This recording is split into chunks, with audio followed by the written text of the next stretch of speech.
आप सभी horror story प्रेमियों का स्वागत है मेरे YouTube चैनल में। हमारे चैनल में आपके लिए रहस्यमयी, खौफनाक और अनसुना भूतिया कहानी आती रहेगी। इसलिए चैनल को सब्सक्राइब करें, वीडियो को लाइक करें और एक कमेंट करें ताकि हम आपके लिए ऐसी ही कहानी बनाते रहेंगे। तो आज की हमारी कहानी को शुरू करते हैं। यह कहानी एक छोटे से गांव की है जहां एक पुरानी और खंडहर जैसी हवेली है। कहते हैं कि सालों पहले इस हवेली का मालिक एक अमीर आदमी था, लेकिन उसकी आदतें बहुत खराब थीं। शराब पीने का उसे बहुत शौक था और शराब के नशे में वो कई गलत काम करता था। एक रात नशे की हालत में उसने अपने ही एक नौकर की जान ले ली और उसकी आत्मा को चैन नहीं मिला। गांव में कई लोग उस हवेली के पास से गुजरते हुए अजीब चीजें महसूस करते हैं।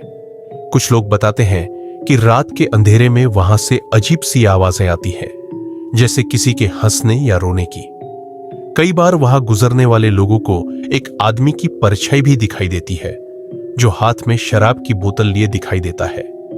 एक दिन गांव के कुछ नौजवानों ने यह तय किया कि वो इस रहस्य का पता लगाएंगे। उन्होंने पूरी तैयारी की और रात के अंधेरे में हवेली में घुसे। अंदर जाकर उन्हें अजीब सा डर महसूस हुआ। हवेली के अंदर उन्हें एक कोने में शराब की पुरानी बोतलें पड़ी मिली और दीवारों पर खून के धब्बे थे।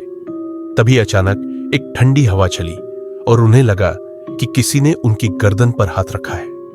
उन्होंने पलटकर देखा तो वहां एक अधेड़ उम्र का आदमी खड़ा था, जिसकी आंखें लाल थीं और चेहरा विकृत था। उसके हाथ में शराब की बोतल थी और उसकी हंसी की आवाज सुनकर सबके रोंगटे खड़े हो गए। वो आदमी कहने लगा, किसी को चैन से जीने नहीं दूंगा, यहां मेरी आत्मा का राज चलेगा।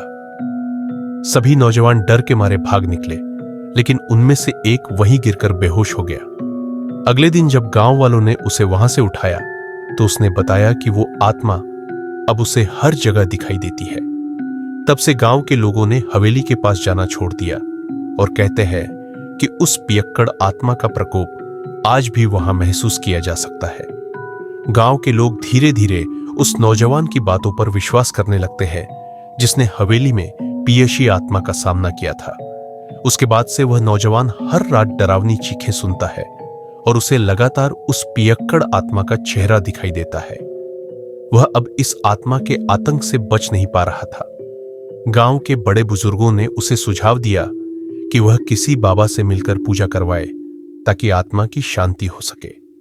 गांव का एक वृद्ध व्यक्ति जो कई तरह के टोने टोटके जानता था, उसे हवेली में जाकर आत्मा की शांति के लिए अनुष्ठान करने का सुझाव देता है।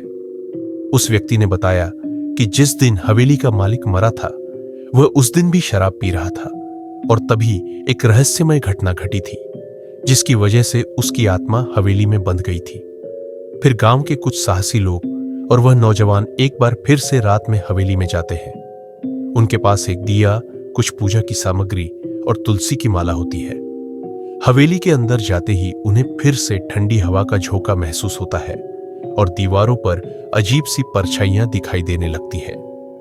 अंदर घुसते ही एक बार फिर वे सब डर से कांप उठते हैं। पूजा शुरू होती है, लेकिन बीच में ही वो नौजवान अजीब सा महसूस करने लगता है। उसका शरीर कांपने लगता है और उसकी आवाज बदलने लगती है। वह जैसे आत्मा के वश में आ जाता है और पियक्कड़ आत्मा की आवाज में बोलने लगता है, यह मेरी जगह है, कोई मुझसे इसे नहीं छीन सकता।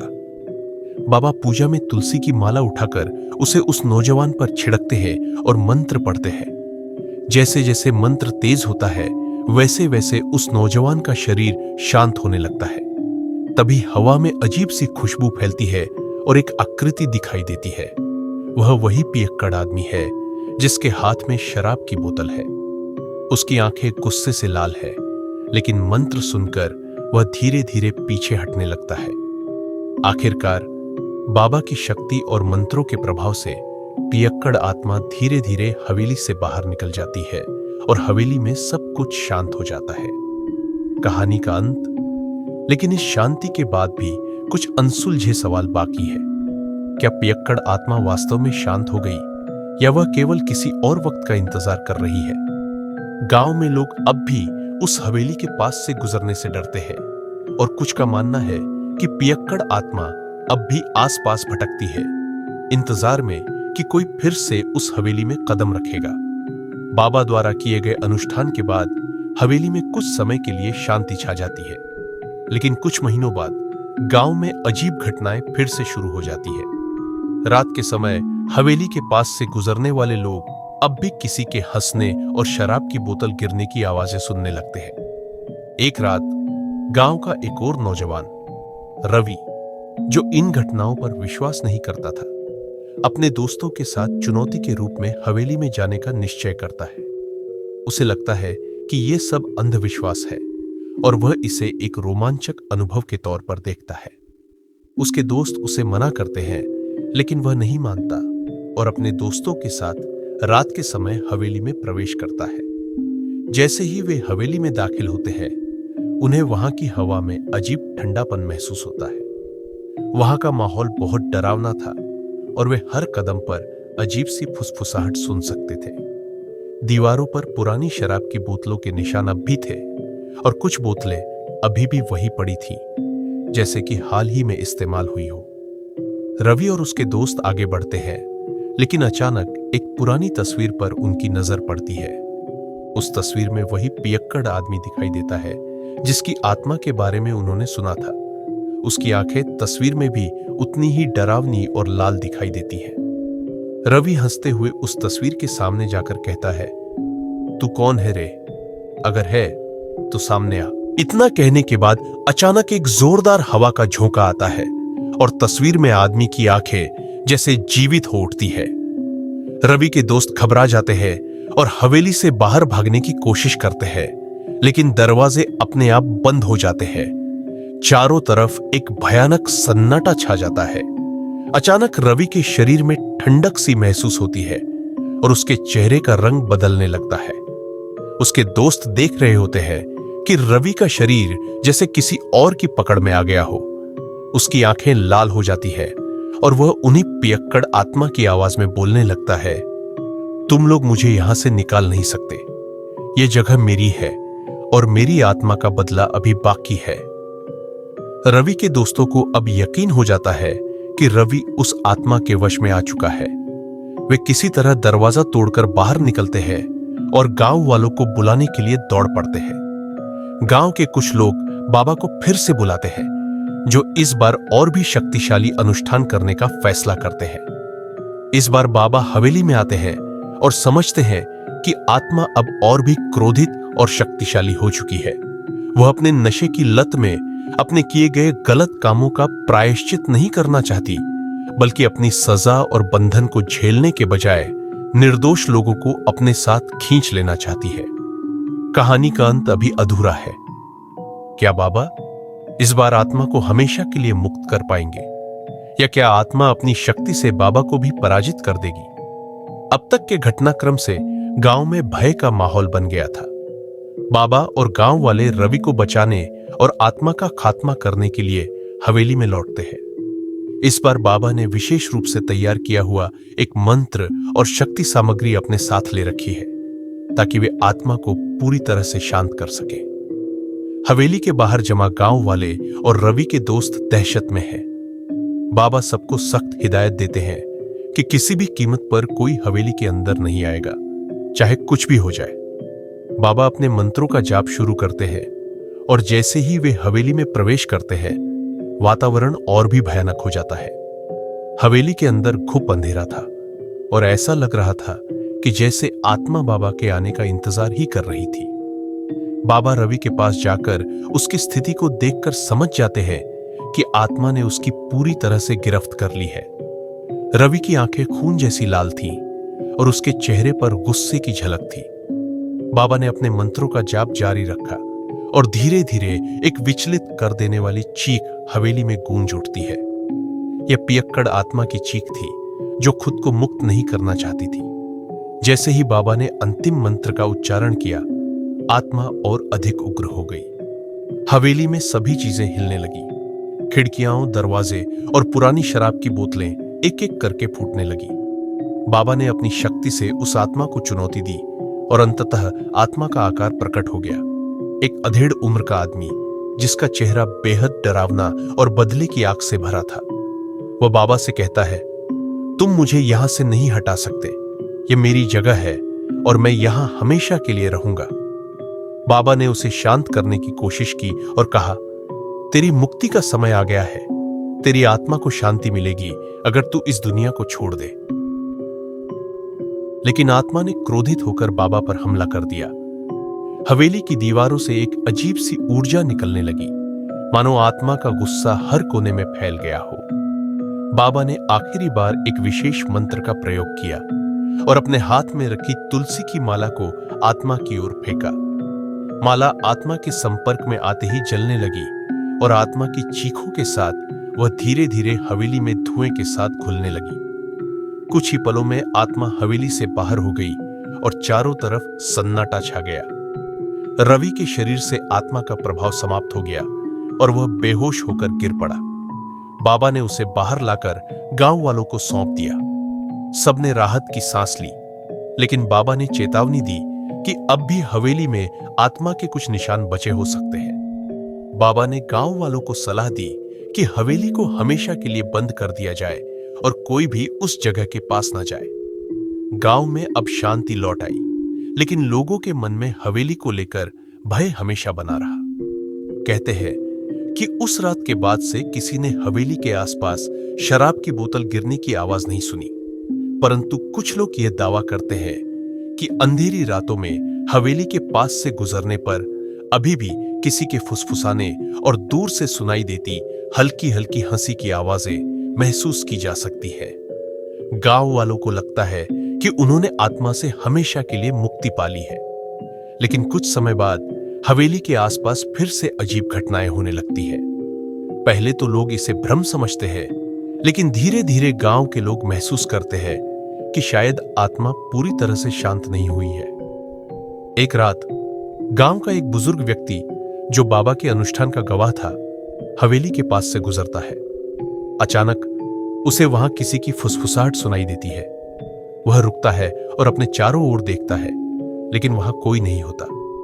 पर उस बूढ़े व्यक्ति को लगता है कि कोई उसे देख रहा है। जैसे ही वह वहां से जाने की कोशिश करता है, उसे ठंडी हवा का झोंका महसूस होता है और उसके कानों में एक धीमी डरावनी आवाज गूंजती है, तुम लोग मुझे भुला नहीं सकते, मैं हमेशा के लिए लौट आऊंगा।